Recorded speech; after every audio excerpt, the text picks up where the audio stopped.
Students, आज की class में हमारा टॉपिक है की में अंतर को जानना। क के साथ बड़ी की मात्रा है और इस क के साथ छोटी की मात्रा है, तो उच्चारण होगा आपका की।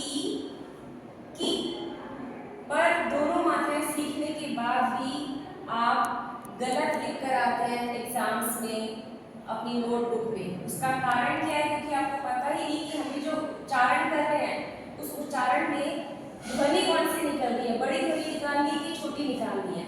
तो हम इसको सीखेंगे आज उदाहरण के जरिए।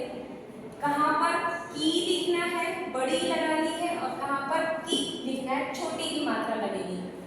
तो आपको जानना है कि दो शब्दों के बीच जब क लिखेंगे और उसके साथ क्या लिखेंगे, बड़ी की मात्रा।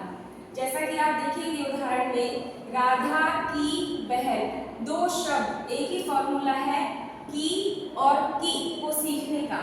राधा बहन दो शब्द है, दो शब्दों के बीच में जब आप लिखेंगे क तो बड़ी की मात्रा लगाएंगे।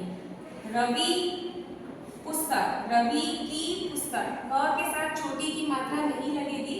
दो शब्दों के बीच जब आप की लिखेंगे तो बड़ी की मात्रा लिखना है आपको। राजा की रानी, राजा भी एक शब्द है और रानी भी, तो क के साथ बड़ी की मात्रा। इसी तरह से छोटी ई की मात्रा क पर कब लगेगी, दो वाक्यों के बीच में लगेगी। कैसे? मैं जानता हूँ कि तुम कहाँ हो, मैं जानता भी हूँ तुम कहाँ हो, ये दो वाक्य हैं। तो दो वाक्यों के बीच में छोटी की मात्रा लगेगी क पर। मैं जानता हूँ कि तुम कहाँ हो, मैंने कहा कि इधर आओ, दो वाक्य हो गए।